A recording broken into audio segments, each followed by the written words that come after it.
right, good afternoon. I'm going to go ahead and get started because we can either do the abbreviated version or the full version. I was joking with Adwa and Jamel yesterday.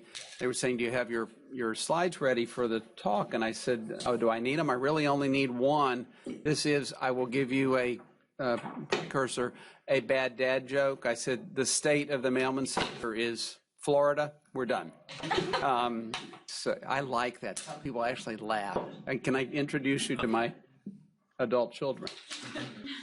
Those of you who don't know me, I'm Danny Armstrong. I'm director of the Mailman Center and Senior Associate Dean for Child Health here at the School of Medicine. And this is one of the days that I look forward to. It's actually my second favorite presentation and day that I get to do here. The first is Art Abilities. And if you have not attended one of our Art Abilities ceremonies, when our children with disabilities get recognized for the artwork that is hanging all over the center, it's one of the most touching and inspiring times that we have. But I enjoy this because it gives me a chance to share with folks the progress that we're making, the success that we're having, and to really kind of think about what is the framework for what we're all about as the Mailman Center. So this is about the third or fourth or fifth time or more that I've had the chance to do this presentation. So we'll kind of run through it.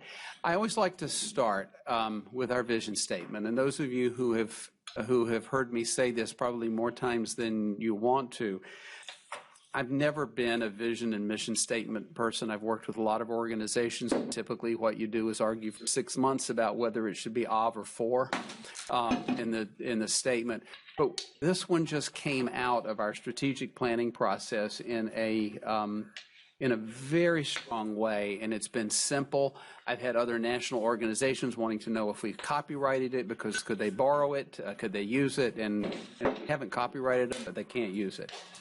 Our vision is to improve lives through innovation, impact, and the one thing that we will talk about today is, as you see where we've gone and what we're doing, is we need to ask ourselves about everything we're doing. Are we doing these three things? Are we, four things actually, are we improving lives? But that's the reason you guys can come and sit up, and there's seats up here. And if you come up here, I won't ask you questions. Stay there. But our big things to do are we improving lives?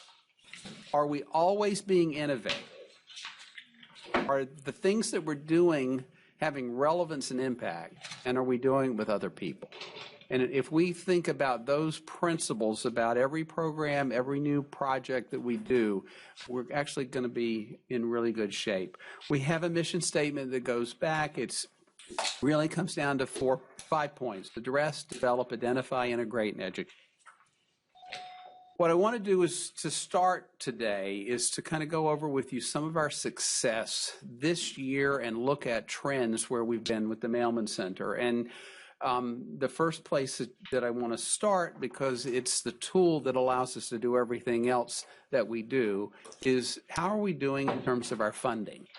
And as you can see here, over the last 5 years, the Mailman Center has leveraged over $126 million of local, state, foundation, federal funding and philanthropy. Which is a really incredible kind of piece. That puts us among the top 3 centers and institutes at the University of Indiana, and certainly at the level of probably the only other 2 large centers like the Mailman Center that have this level of impact would be Kennedy Krieger at Johns Hopkins and the Weissman Center in Wisconsin. And so we really are looking at one of the largest, most impactful, from a financial perspective, centers, certainly in the U.S. and by virtue of that in the world. As you can look at the funding that we've had this year, our total funding was about almost $28 million. And you can see that's our high point for the last 5 years. So we've seen these. You have some little dips because a grant ends and we get a new one and those kind of things. But we're hovering above 25 million, almost 30 million a year. And I think next year our total leverage funding will actually exceed 30 million. So we're doing really well with that. When you look at the lines at the bottom, we've been doing very, very well with our local funding and those faculty who have led initiatives with the Children's Trust have really been driving that. That's the bulk of our local funding. We've done very well with state funding as well. Our federal funding has been, we had a high point in 2014-15, and then for the last 4 years, while we're doing okay, we're kind of stagnant. And I'll come back and talk about that in a little bit. We're hovering right around $5 million a year in terms of federal funding. For us to have the coin of the realm for a center or institute at the university and in other push, that's a number that we need to really drive up, and we'll be working hard on some plans to do that over the next couple of years. But by and large, I think you can see we've got stable funding. I try to work with everyone to have our funding at the Mailman Center be sort of like your mutual fund for your retirement account.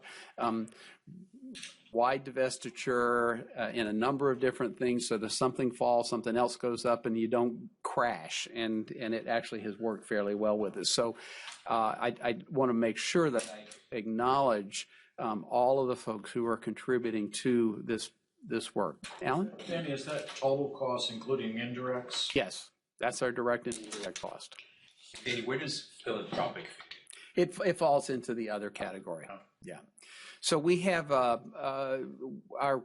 endowments that have been established for the Mailman Center. The corpus for those endowments is almost $20 million a year. The university allows us to take a percentage off of those in terms of distributions. That's about $600,000 a year. That's a lot. It's not enough to do everything that we need to do, but that provides us with some stability and flexibility. It helps us fill holes when somebody's grant goes out. It helps us to invest in some of our programs. It helps us to be nimble. That's an area that we really are going to be focusing on growing over the next couple of years, because that's what gives us the long-term stability as a center.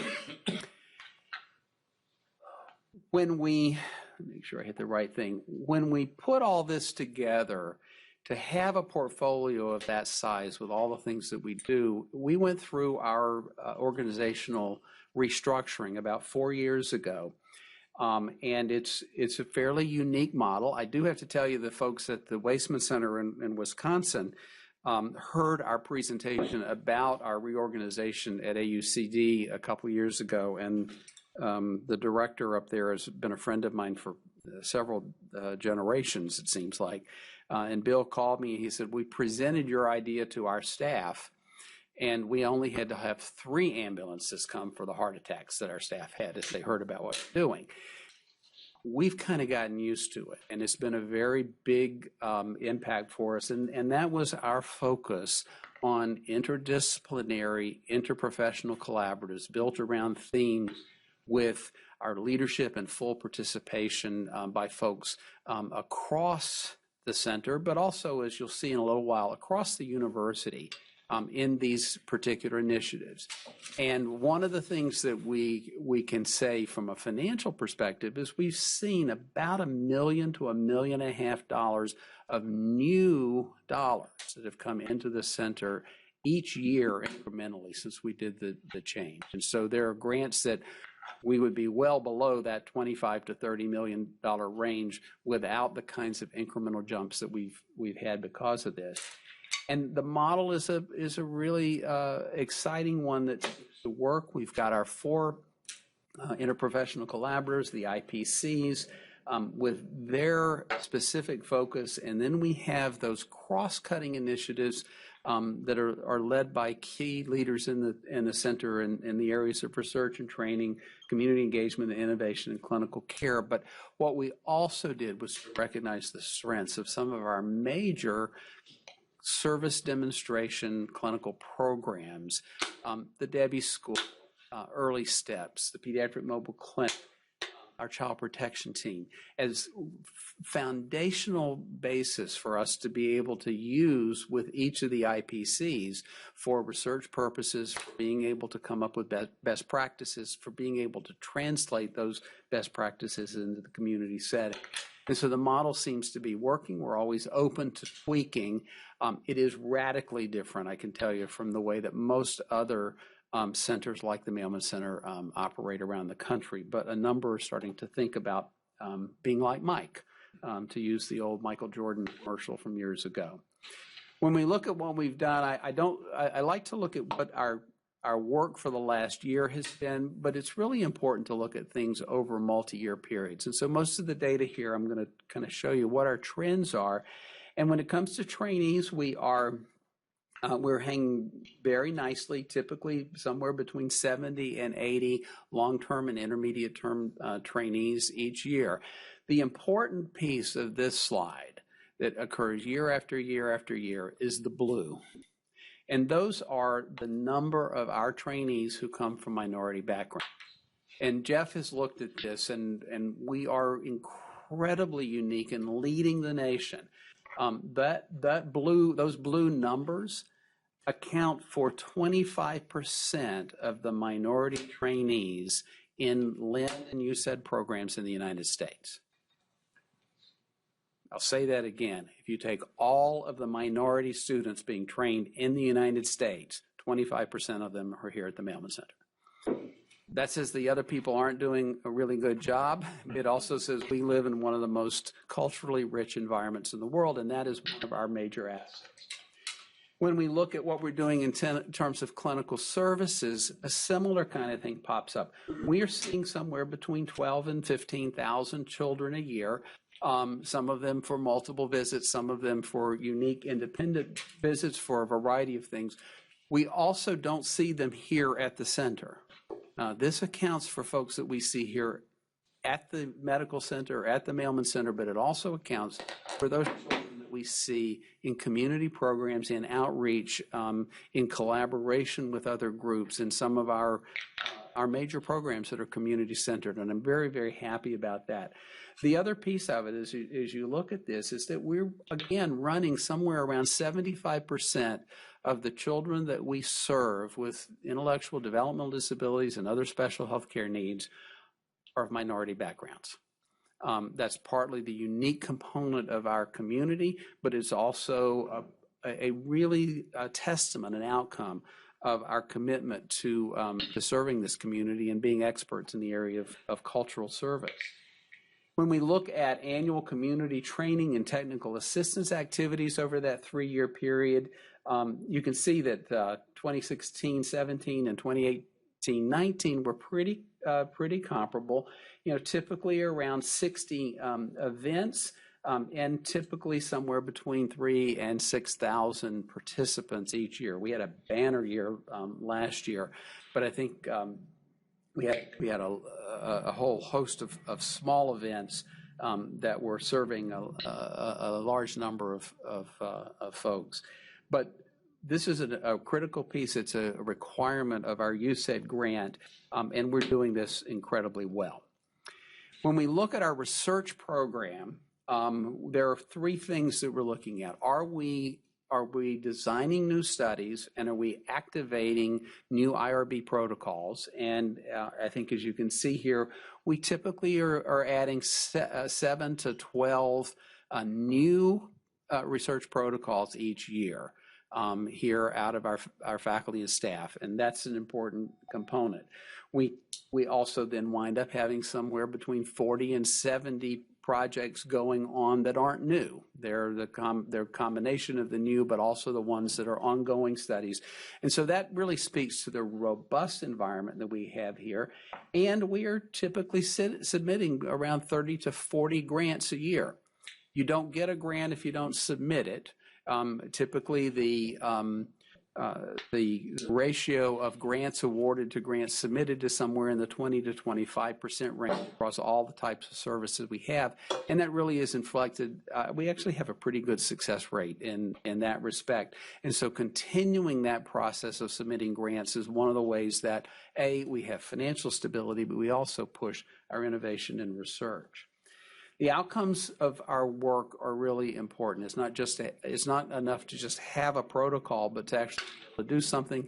It doesn't exist if we don't disseminate it. And so when we look at the number of funded projects that we have at the center, the ones that we've submitted those grants, we've gotten them funded, they're either new awards, they're continuation awards. We're hanging around 70 this year, up to 79 funded projects center for our various participants. Our publications are concerning, and we will talk a little bit about how we better capture that. I don't think that we've stopped writing papers. I think we are having a problem capturing our papers, because you see we had 194 publications 2016-17, and for the last 2 years we've been running around 25 to 30. So that it is important, though, for us to publish, and we have to be able to really think about how, with our trainees, with our staff, our faculty, that we really begin to move the good things that we're doing here into written form where we can publish and other people can use and engage with that activity. Because again, if we don't publish it, nobody knows about it, and it also didn't really happen. We are also hitting 50 to 55 to 60 presentations at regional and national and international meetings every year, and so we are getting out there, and that's a number that is good. It's probably not as high as we need to, because we haven't had a lot of travel funds. Our ability to pay for folks to go to conferences is somewhat limiting, but we're still hitting some nice movement there. One of the big research impact pieces that we've begun looking at about 5 years ago and is how often is the work that we publish being cited by other people? And when we think about the activity of doing the research, and then there's the activity of how many do we publish, the really important thing are other people looking at that and saying, this is important enough for me to cite in my publication in this particular area. And so that's the way we are driving things forward. And as you can see, we were about 250 in 2016, almost 400 in 17, 18, and we have 127 this year. Those really kind of reflect maturity of publication. So these are citations over the last 2 years for faculty that have published papers. And we're going to be continuing to look at that citation impact, but that's a critical feature of the real impact of what we're doing in our research field. Let me shift to some other kinds of issues, because when I came to the Mailman Center now 35 years ago this September, there was this iron wall between the Mailman Center and the child health divisions of the Department of Pediatrics. They didn't cross. We were essentially the Mailman Center was our interdisciplinary evaluation team. Actually, at that time, it was a multidisciplinary evaluation team with some research that was going on. And I will say that in 1999, when I took the role as director, our former interim director sat down with me and she says, you have these 3 grants. They totaled a little, and then a couple of contracts, and the total funding was about $5.5 million. So to give you a perspective of where we've come in 20 years, we were at about $5.5 million in 1999, and now 20 years later, we are almost 30. So that's pretty good growth for a program. But she also said you have $20,000 in something called a grant-related income account, and the administration don't know that it's there, and so don't tell them you might need it to pay your salary one day. That was the perspective of walking into the center. And so we were really isolated, and people thought about us as a small group of people who worked in the multidisciplinary team here at the center, or it was this concrete building that folks walked by. Well, today that's really different. We're still in this concrete building. We've done some renovations, thank goodness, but we are truly a matrix center of the university, and we are one now of only 2 centers at the University of Miami that are federally designated. And the Cancer Center finally caught up with us about a month and a half ago with their NCI designation. We are actually named in federal statute in the Developmental Disabilities Act of 2000 as one of the designated centers in the United States. And so with that, we have this responsibility not to be insulated into our center, into the walls of this building or just the Department of Pediatrics, but to really be a functional center across the university. And this slide really reflects, to a large degree, the number of departments and schools. And to be honest, every time I look at it, I remember somebody else that I need to add here that we've missed. But as you can see, we're working with multiple departments within the School of Medicine. We're working with other departments in other schools and colleges within the university. And this slide doesn't include other universities that we have collaborations with. It doesn't include other major community organizations, Miami-Dade County Public Schools, the Children's Trust, Miami-Dade County, the state of Florida, and others. This is our connection slide. This is where we really make our difference of being able to show that we are working outside the walls of this building. And I listed this because these are the departments or the schools of the faculty at the university who have self-identified as members of one of our 5 IPCs. It's really a pretty incredible list of departments, and it's one that we can clearly grow. Well, what are our IPCs doing? And this is really hard. I ask all the IPC leaders to provide me with a whole bunch of information, and they send me 3 or 4, 5 pages plus follow-ups. Bridget, thank you for all the follow-ups that you sent. And we get these kind of things, and of course I condense it into one slide and jump right over it, but that's for purposes of presentation. But I think it provides us a sort of the impact of where we are. So promoting behavioral health, Bridget, Julieta, and Raul have taken over the leadership with that. Jason was goofing off. We had to promote him into a place where he couldn't get into trouble. And Bridget and Raul were really great to step up with Julieta to lead this. And our goal here is to develop opportunities for integrated evidence-based behavioral health care. What have we done? What has this IPC accomplished? Very active. They have 6 active IRB protocols specific to the IPC. They have 11 grants. 3 of them are new. Their members have published 16 peer-reviewed papers, 7 book chapters, plus a white paper in the last year. And so they are disseminating what they're doing. And I push this group particularly because the work in evidence-based parent effectiveness training, parent-child and teacher-child interaction therapy are ripe for incredible opportunities for publication and evidence-based implementation grants in the future. Hint, hint to all of you who are working in that area. But we've also seen just a host of other kinds of clinical and demonstration best practice things coming out of the group. And in addition to PCIT and TCIT, the Parent Club, the Coach and Training and Implementation Project, a lot of work in trauma-focused cognitive behavior therapy. We've been asked to join the South Florida Behavioral Health Network in a grant to become the training center for trauma-specific CBT as part of a Victims of Crime grant administered through the Attorney General's office, and we're hoping to hear from that actually very, very soon.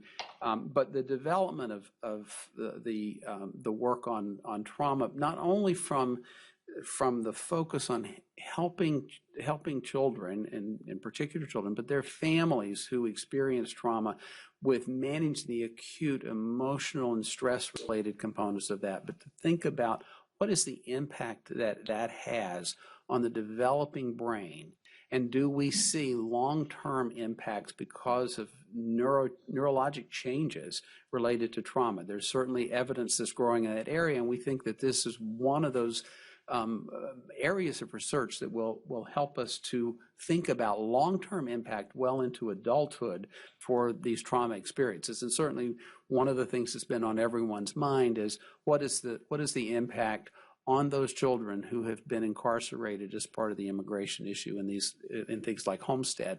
Are we going to be looking at brain changes and significant long-term neurocognitive, neurobehavioral kinds of impacts? And we don't know, but it's an opportunity to look at it. We've brought the Early Start Denver model for an evidence-based program for intervention in autism to the center, and that will be really rolling out this year through this IPC. Julietta's working with Georgetown on the pyramid and TA to Puerto Rico. Our infant mental health initiative is growing under this IPC. Families First was one of the first projects funded by the Children's Trust. And I mean, when I say one of the first, they funded several. It was one of those first ones, and it has been continuously funded since that time as a model for reaching out into the community to be able to triage families at risk for abuse and then triage the level of intervention provided to them. And then, of course, we have our behavioral pediatrics clinic, our Healthy Steps program, and the school health initiative. So there's a lot of things going on in the direct service level coming out of this IBC. We have training in TCIT and PCIT. The Jumpstart staff have been trained. We've done 4 national training symposia, deeply involved in LEND, as are all the IPCs. We've had training presentations at the Association of University Centers on Disability, AUCD, as well as collaborations around within and outside of AUCD. And in each one of these last boxes, I'm not going to read all of them. They're up on the screen. What they tell you is how much our IPCs are collaborating, that connections component with community partners. It's also really good to see all the people, faculty, staff, and trainees across multiple departments who are participating in the IPCs. It was a model that we had hoped to expand our reach, and it certainly is working very well. For the community health IPC with Ruby and Maite, again, here the focus is building our capacity for improving children's health in our community with special attention to the health of children with developmental disabilities. Here, they've got 3 active IRB protocols, 8 active grants. 5 of those are federal. They have a Maternal Child Health Bureau, R40, that's been submitted, and they have R01 and a Gerber Foundation grant in preparation and 4 publications this year. So active in the involvement, both in getting extramural funding, doing the research, and publishing it. We have our major programs with Early Discovery and Jumpstart and the Step Up AT program. Those are some of the featured programs for what's going on. They've done an Innovations and Connections Conference in conjunction with United Way, deeply involved in LEND, our infant mental health training program, and Jumpstart.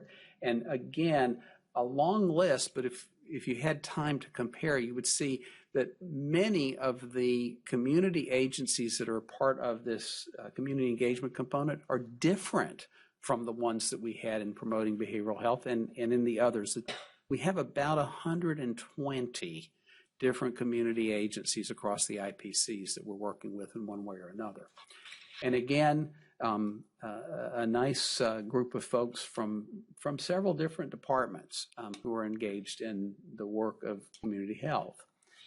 The neurodevelopmental intervention science with Michelle and Lynn, they have 4 protocols that are active. They've got 9 grants. One of those is federal. They've had 6 publications this last year and 17 poster or oral presentations.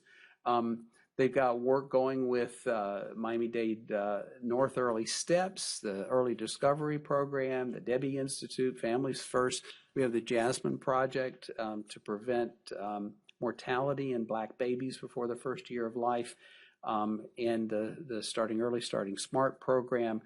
So good impact in terms of program demonstration kinds of grants. Again, in the training and evaluation LEND, they've done an Innovations and Connections Conference. They've had 14 grand rounds or other conference symposia presentations and training. They did AT training for over 1,300 individuals. They've developed 3 online training modules. And they're, of course, involved with early steps. We have a contract with the state to do evaluations of early steps across the state. And this IPC and Dr. Delamater looking at the focus group component out of our research component, really looking at what's the evidence for the early steps program and how can those things be improved. And again, a lot of collaborative organizations, and a number of people participating across multiple departments. Neurodevelopmental Discovery IPC with Bob Pfeiffer and Dan Messenger. Here, and I sent them a note this morning, I think we're not capturing the data from this group as well as we could, but we were able to identify they have 5 grants, 3 of those are federal. They have another one in preparation for application. They've had 8 publications and 22 presentations by their members. They've got funding sources from the National Center for Special Education Research, Autism Foundation, ULINK, National Science Foundation, NIH, HRSA, from the CTSI and Florida Department of Health. We've got clinical and training initiatives in the U.S. Virgin Islands related to Zika from MCHB, and they've conducted a series of seminars, and I listed these in particular because, again, this speaks to the involvement of the center with the university at large. Those presentations have been by faculty in biomedical engineering, in nursing, in genetics, in music, and science. And so it really kind of gives us a perspective of where we're sitting with all of that. And again, a number of things within Florida, but also with the Virgin Islands. And again, a nice list. And I actually hope to see this list double over the next year. Bob and Dan, no pressure. And then our lifespan IPC is with Larry Friedman and Shelley Baer, and this is to develop innovative solutions for challenges of older adolescents and young adults. And no grants or publications, but I'm not going to fault them because they're engaging in some work that is really innovative in an area that nobody else has quite figured out, and that is how do we provide appropriate health care to young adults and older adults with developmental disabilities in an adult world not prepared to be able to provide that care. So they've been collaborating with Special Olympics and are developing a novel program that we hope to be able to open up this year over in the PAC that will be targeted to adults coming in for primary care. If you think about the 24-year-old with autism that has also a severe behavioral component, you can't do simple things like get a blood pressure or even draw labs. And so Matt M. and Larry and others are working on developing a model program, utilizing AT components, utilizing the web for preparatory work, and then setting that up as a model program that we can move out to the community and to other places to increase access for adults. Our group has been very involved in the LEND program. One of the components that's come out of the Lifespan IPC has been the Disability Awareness and Sensitivity in Healthcare program. This actually started with our ETLP group a few years ago in the LEND program as their project for the year. It's now developed into a curriculum. We are doing something differently with this than we've ever done before. We develop a lot of programs and we just share them. Well, this time we've hooked up with the technology transfer folks. We've got attorneys involved. We're developing intellectual property pieces and looking at this DASH protocol as something that we can actually commercially market to other large health systems to help them use in training their staff around sensitivity issues for caring for individuals with developmental disabilities. And so we're really excited about the leadership that Shelley in particular, but with the entire team has had in developing the DASH program. Our SALT and ETLP programs and our SELP program for students for exceptional leadership are all really strong, but certainly SALT and ETLP are big focus of the Lifespan group. They've done an Innovation and Connection Conference, and this last year, just a couple of months ago, we're very much involved at a university level in raising awareness about disability as an area of diversity in our university community. Again, multiple agencies outside and collaborations. It's a small group. They would love to have more, and this is an area for us to really grow. I talked about the SELP and SALT and ETLP, and it's great to have all those little numbers roll off. The ETLP program, the Emerging Transformational Leadership Program, actually started on a couch at the Renaissance Hotel in Washington. Jeff and I were there, and we had to come up with the next 5-year LEND application. And I had made a commitment to myself and to the center when I became director that we were always going to put something in that was innovative and sort of outside the box. And so Jeff and I don't know quite how it happened, we came up with this idea of taking community professionals and bringing them in and doing a year-long experiential and didactic training program around leadership and developmental disabilities. And that started our ETLP program. That evolved pretty quickly into recognizing a similar kind of leadership program could be done for self-advocates. So a lot of the work that was happening for self-advocates in the community was related to their gaining a voice to complain about the things that were happening to them, but not necessarily to know how to do anything about those complaints. And so our SALT program has really been built to develop specific leadership skills that enable self-advocates to be able to move policy forward, to move practice, whether at a local community level or state or national level. And then with our last USAID grant, we added a program thinking about, well, what about high school students, and particularly students who have a brother or sister who have a developmental disability. And so that therein was born our SELP program. And this very complex model over here actually kind of talks about the fact that we've created a pipeline for high school students, for self-advocates, for young professionals, to be able to come through and acquire a set of specific kind of leadership skills that can actually change and have significant impact in the area of developmental disabilities. And this is just a nice slide that shows how those various things are connected with the photographs of some of the folks who are graduates of those programs. The Taft Foundation supported us a few years ago with a unique concept for developmental disabilities. Not a unique concept in the cancer world. We've had navigators, cancer navigators for 15 years. But the idea of having someone help navigate the complex system of services, access, funding structures and the like for families of children with developmental disabilities was a unique concept. Jeff sold that idea really well to the Taft Foundation. Nancy and Maite have taken it off and run with it. And here you can see that the Navigator program has successfully connected 77% of the families that we've served to services.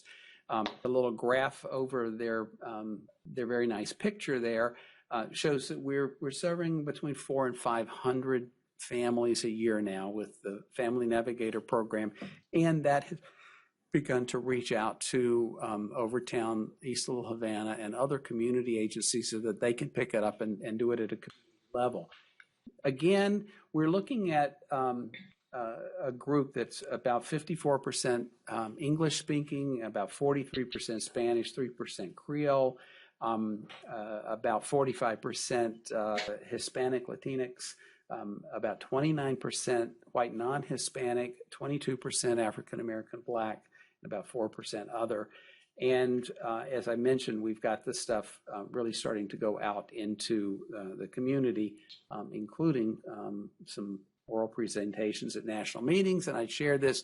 This is from our group that went to AUCD. Now, it used to be that I would go to AUCD and maybe one or two other people would go to the AUCD meeting, and that was about it. This is our Mailman contingency at AUCD, and everyone there was either presenting or attending meetings or sitting on a committee or something else. So it shows you the level of impact that the center is having at the national level.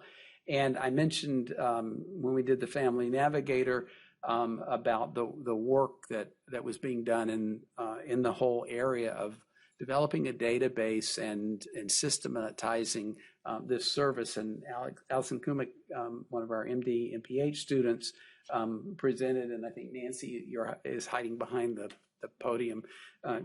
President Shalala used to always have a little thing she could stand on to get above the microphone. We should have thought about that. But this was at the AUCD meeting. So we're having a great impact at a national and international level. Outside the IPCs, I wanted to just highlight some of the things again that have been done this year. We've initiated the training and implementation of the Early Start Denver model. We've developed communities of practice in north, central, and the south areas of Miami-Dade County in collaboration with WIC around nutrition. The infant mental health training program has gotten off the ground. Art Abilities has had another successful piece and is actually being featured as part of the Art Basel gallery this week through tomorrow, I think, up in the Arts District. And there was an email that went around with the information about that. So if you have nothing to do in the morning or this evening and want to wander in and see our work featured with the best work of the children in the best art festival in the world, this is a really good time to do it. Our PCIT and TCIT programs are expanding, and as they're expanding, they're not just using what's been done before. They're looking at new ways to provide access. They're looking at opportunities to use telehealth and web-based work. They're looking at ways to train in community settings to be able to provide broader access. Our leadership pipeline programs are translating into action. I'll just mention two. I've talked about the DASH program. That was something that evolved out of the ETLP. The other one was from last year that looked at some of the issues about transportation accessibility for individuals with disabilities in Miami-Dade County. And that group has now, they brought in one of the members of the county commission who's running for mayor and have gotten her supported. They've connected with a community agency. They are driving this whole issue of expansion of access to transportation for individuals with disabilities in Miami-Dade County as a function of their leadership program in the ETLP. And so we're seeing those things go from training to action. I mentioned the DASH curriculum. Importantly, not only does the curriculum come up, it got rave reviews and instant acceptance from the leadership of both Jackson and and we're trying to work out little things like legal language over who gets to put a logo on something, and we'll be doing that with our major competitor, Baptist Health System, a little bit later this year.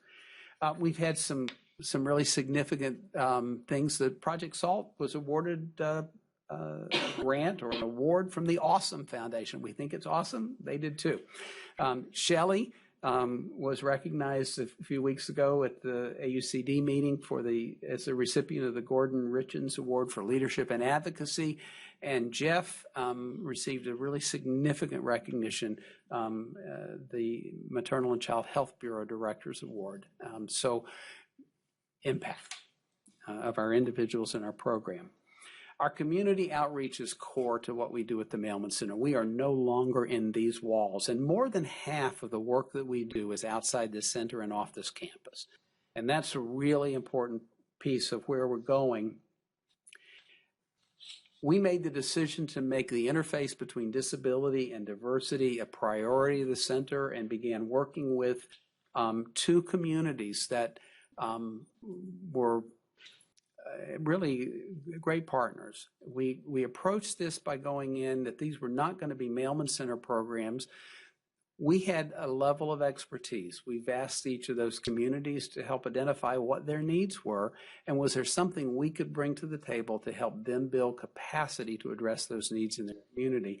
And we found great partners in both the Overtown area through the Overtown Children's and Youth Coalition and in East Little Havana with Connect Familias in a very big way. But not just those two organizations. They've been convening organizations for multiple other community-based organizations, agencies within those communities that are helping us to move forward a plan. Now, our goal is not to be in permanent partnership with those two groups.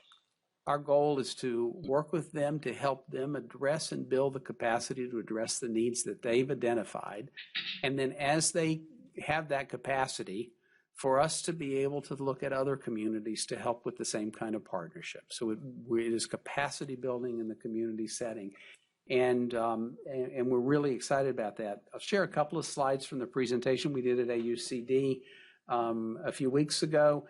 If you haven't been to Little Havana, this is a great picture.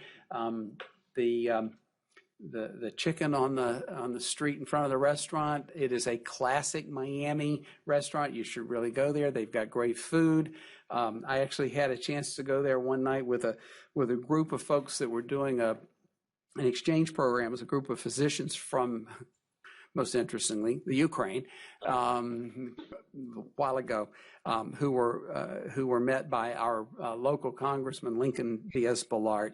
And just to share the story of this particular restaurant, the mariachis came in and started playing La Volare, and Congressman Diaz-Balart started singing at the top of his lungs, and then the Ukrainian physicians started singing their Ukrainian songs, and so then we had some more Cuban music going on, and then we had some more Ukrainian music going on. It was quite a musical event right here by the chicken. That's my main remembrance of Isla Havana, but this is the important demographic data of what we're looking at. This is a tough community. Median income, $23,000. 34% of the population exists below the poverty level, and 44% lack health insurance. This is where we can come in and really help these communities identify the resources, help them write grants for their communities, and help build capacity to address what are some pretty overwhelming needs. Overtown is similarly, and I forgot when I was talking about the chicken, that's 95% Hispanic Latino in that community. Overtown is our other community. Overtown was a thriving business center owned by Black residents for more than 50 years. And then we built I-95, split it up, and really kind of destroyed the community. And if you were here in the 1980s, we had two major riot periods of time over a period of about 10 years. And Overtown was a place you didn't really want to hang out. Now, it's a stone's throw from here. On a good day, if I tee it up right, I could almost hit a golf ball into the streets of parts of Overtown. So this is our community for this medical center. Demographics, 50% of the children live in poverty here. 69% are single-parent households. There are over 2,000 families that live in the community. 3,500 children between 0 and 19. It has a population of only 13,000, and the per capita income is $14,000 per family. So we really are looking at a low income, again, predominantly about 60% Black African American and another 20 or so percent Hispanic Latino. So minority and low income with limited resources and really significant challenges in the communities. But these are the folks that we've decided to partner with. And so I wanted to share with you what our partners had to say about it. Hi, I'm Betty Alonso, and I'm President and CEO of Connect Familias. And working with the Mailman Center has been an amazing experience for us. No partnership is without hiccups, but even with the hiccups, we figure out how to come together and co-design solutions that work. Our work around our PCIT work, our work integrating services into the community, and really bringing those services outside of the university so that there is more access for the families, and then integrating that even further with our work with natural helpers, community health workers, has really made a difference, not only in our staff's professional development, I think, and learning, but also in the Mailman's team, as well as with the families. And at the end of the day, that's what we're hoping for. We're hoping for better outcomes for our families. We appreciate hearing that from Betty, and now from Graylin Swilly Woods. I'm Dr. Graylin Swilly Woods. I'm the Executive Director of the Overtown Children and Youth Coalition. I am just so excited to be a part of the collaboration between the Mailman Center and the Overtown community, because for me it's a perfect model for university and community partnership building. Some of the things that we've been able to do in particular is share resources, engage each other in our grant work and our program work. We've been able to share data among each other. But I think most importantly, we've been able to bridge the gap that the proximity that we have with the university and the community is so close that we've really been able to sort of join hands in a way that hasn't been joined before. And our coalition members, including Touching Miami with Love, the Overtown Youth Center, these organizations have benefited directly from the faculty, from the clinicians, and from the students that have been offered to us. We've been able to do a couple of events and programs that are mutually beneficial to both the organization here in Overtown as well as to the Mailman Center. But in particular, we sit on each other's committees, which allow us to bridge and share information together. I'm a part of the Mailman Steering Committee, and several of their staffs also sit on our Health Committee, as well as on our Working and Productive Committee. The other thing that I think is important is we've been able to share data, which is really one of the things as a collective impact organization we hold to be important, because the data informs us. And so usually people guard that information, but in this case we've been able to share the various outcomes that is happening in particular programs that the Mailman Center. And then we're also able to bring our population closer to understand some of the nuances and some of the culture differences and competencies that we need to work together. Here, I can't ask for a better statement about what we're doing. Hear it from our partners and from their hearts. I want to just hit on a couple of other things. We are working on our USAID grant objectives related to this interface, and really moving it forward. We're hitting all of our criteria. One of our big issues is developing population-based measures of outcome, because when we are working with those communities, we want to show that we're having an impact on not just the individuals we serve, but on the community at large. I do want to just point out a few of the things that we've accomplished that are, pragmatic. The first 4 clinics here in the building were renovated. They're beautiful. They seem to be functioning very well. It's hard to remember what the elevators look like and when they didn't work. We have workable, nice, shiny elevators. We were able to inaugurate the Tiffany Field Innovation Suite, and I hope that we will begin to see a lot of use of that That room is on the 5th floor in the corner. We ask that you use it. If you can't get in, just come down and see Adwa or catch one of the faculty or staff and get in. It's not a place to go hang out and have lunch. It is a place to go in and say, all right, I'm putting all my preconceived notions outside the door. What can I think about that really is innovative that might make a big difference? It's our place to seed that kind of thinking. We'll be starting the renovations of the 2nd floor clinics, the behavioral and development components this next year. We are adding wheelchair accessible doors in room 3003, right around the corner this next year, and we'll be working on trying to get those to all the fish bowls. The website redesign will be launched in May of 2020, and we're really excited about that because it will be fully accessible in all areas and completely redesigned, but it's going to mean we've all got to do a little bit of work. Jamel back here is coordinating that effort for us because we have to get the content up. And we'll be adding digital measures for faculty data across the university. This is a relational database for keeping track. It's a pain in the neck to get started, and I know I'm going to hear lots of complaints. I've already done mine. It took me a week. I'm so sorry. But once we have it, we'll be able to use a searchable database. Those of you who had to do the reports for me, you'll just be able to pull it out in about 20 seconds. So we're excited about moving into, at least the 20th century in terms of technology. It's important for us to keep thinking about the fact that we're driving principles for change. Innovation means doing things differently, leading rather than responding. Impact is making a difference not only at the individual child and family level, but at the community and population levels. And the connections mean we do things together with both our historic partners and collaborators that we haven't considered previously.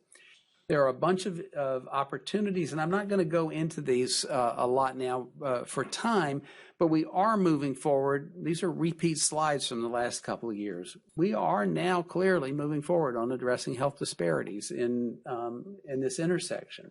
We've adopted communities and been adopted by communities as partners. Our opportunity moving forward is to really begin thinking about how do we create a research mentality around our service programs. Again, we can have the best service program in the world, but if we don't have a way to disseminate, to show that it's effective, to disseminate information about it, then nobody else gets it. I've driven Kathy crazy for years when I say, I hate the Debbie School. Well, she knows I don't hate the Debbie School. What I hate about the Debbie School is that there's only a select number of children who get to be bussed in. There's only a select number of children whose parents actually work here at the medical center that get to take advantage of it. This ought to be a program that you can get anywhere your child happens to be, in Miami-Dade County, in Apopka, in Panhandle, in South America. And we need to make sure that we are translating that information out to the community. We need to be thinking about ways to promote innovative approaches to the unmodifiable social determinants of health. Our new next-gen MD curriculum for our medical school will be really emphasizing social determinants as part of that educational curriculum. And we here at the Mailman Center have a unique opportunity to promote the understanding, but also not just the understanding, the solutions to those issues. And we have to develop our own research plan of how we get to that NIH-funded level. And so we will be having a retreat on this topic in the spring. So where are we with the launching pads? The new annual report is out to talk about what we've done for the last few years. It's on the website. We're sending it to all the legislatures. We're going to be working with the Department of Psychiatry and Behavioral Sciences to initiate the Pediatric Behavioral Health Collaborative. And really begin thinking about our collaborations here driving the future of how to provide mental health and behavioral health services to children in the state of Florida. I mentioned the Model Primary Care Program for adults with intellectual and developmental disabilities. We've got folks working on the platform, the technology platform, to begin doing continuing education programs that can be accessed by people, anybody who has access to the web and a computer. And then utilizing that as a revenue stream to help to support the growth and development of our other programs. We'll be focusing on federal grants in the next year, as well as really refining the way that the types of measures and the way that we collect outcome measures that are population based. And I would be remiss if I didn't give Jeff the nod that the 5-year renewal for the LEND grant's coming up. So we'll be doing our preparation for that. We love doing those. Bottom line, I've said this many times, this is a repeat slide, but I think it's worth saying. The world of developmental disabilities and children with special health care needs and child health in general has changed and will continue to change. We can either be reactive to that change, or we can maintain our status as a leader in using the change to improve the lives of children, families, and the communities they live in through the crucial pieces of our vision statement.